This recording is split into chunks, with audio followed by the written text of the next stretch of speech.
हा सुन हर्षाए। ब्रह्मा कथा सुनाए नारद हा सुन हर्षाए। ब्रह्मा कथा सुनाए नारद हा सुन हर्षाए। ब्रह्मा कथा सुनाए नारद हा सुन हर्षाए। देवी शिवाला बेटी रूप मां, देवी शिवाला बेटी रूप मां, देवी शिवाला बेटी रूप मां, देवी शिवाला बेटी रूप मां। कैसे दक्ष पाए। ब्रह्मा कथा सुनाए नारद हा सुन हर्षाए। ब्रह्मा कथा सुनाए नारद हा सुन हर्षाए। ओ आ ओ आ।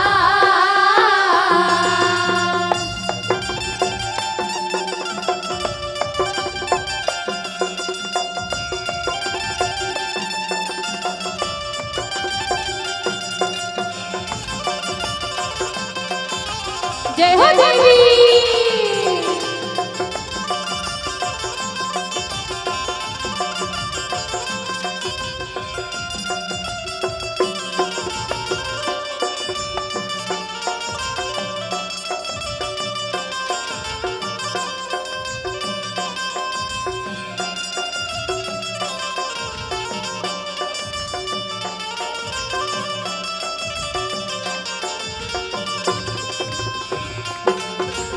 शिव पुराण की कथा है संतो सुनी हो ध्यान लगाए।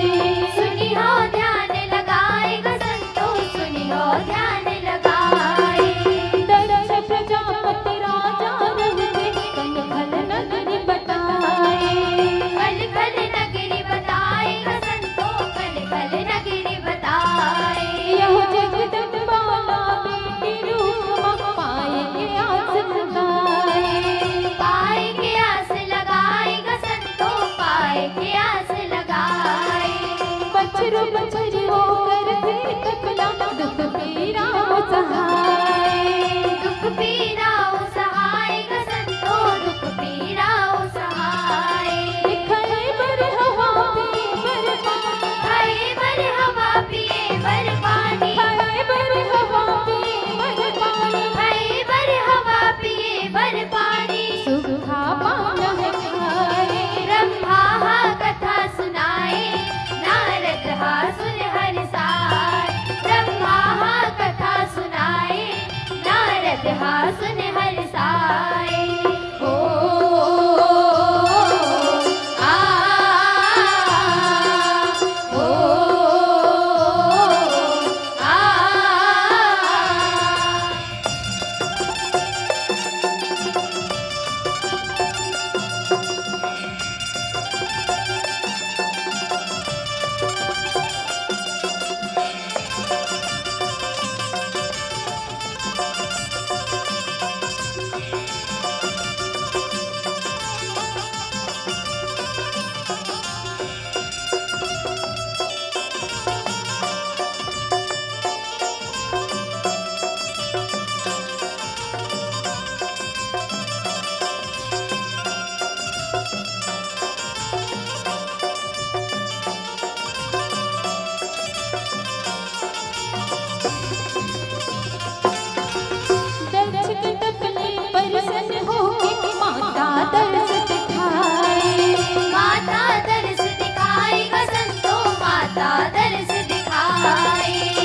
कहा सुन हर्षाए। ओ आ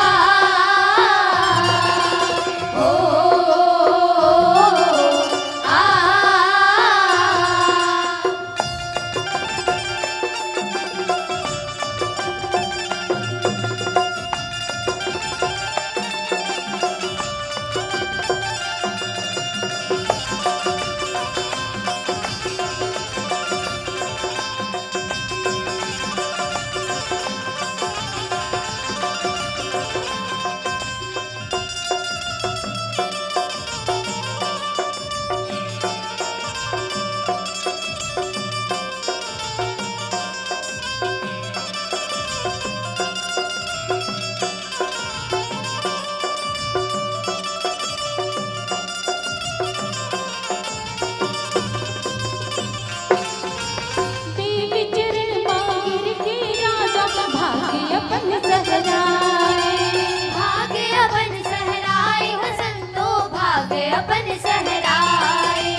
जन्म फिर पाए दूसरा जन्म फिर पाएगा संतो दूसरा जन्म फिर पाए देवी शिवा के कथा उठाई देवी शिवा की कथा उठाई देवी शिवा के कथा उठाई देवी शिवा की कथा उठाई मोहन नीच बताए ब्रह्मा कथा सुनाए नारद सुन हर साय ब्रह्मा कथा सुनाए नारद सुन हर साय ओ आ ओ आ ब्रह्मा कथा सुनाए नारद सुन हर साय ब्रह्मा कथा सुनाए नारद सुन हर साय ब्रह्मा कथा सुनाए नारद सुन हर साय देवी शिवाला बेटी रूप मां देवी शिवाला बेटी रूप मां देवी शिवाला बेटी रूप मां देवी शिवाला बेटी रूप मां कैसे दक्ष पाए ब्रह्मा कथा सुनाए नारद सुन हर साय ब्रह्मा कथा सुनाए नारद सुन हर साय ब्रह्मा कथा सुनाए नारद सुन हर साय ब्रह्मा कथा सुनाए नारद सुन हर साय ब्रह्मा कथा सुनाए नारद सुन हर साय ब्रह्मा कथा सुनाए नारद सुन हर साय ब्रह्मा कथा सुनाए नारद सुन हर साय बोलो माता देवी शिवा की जय बोलो शंकर भगवान की हेलो। से बोलो चामुंडा माता हेलो।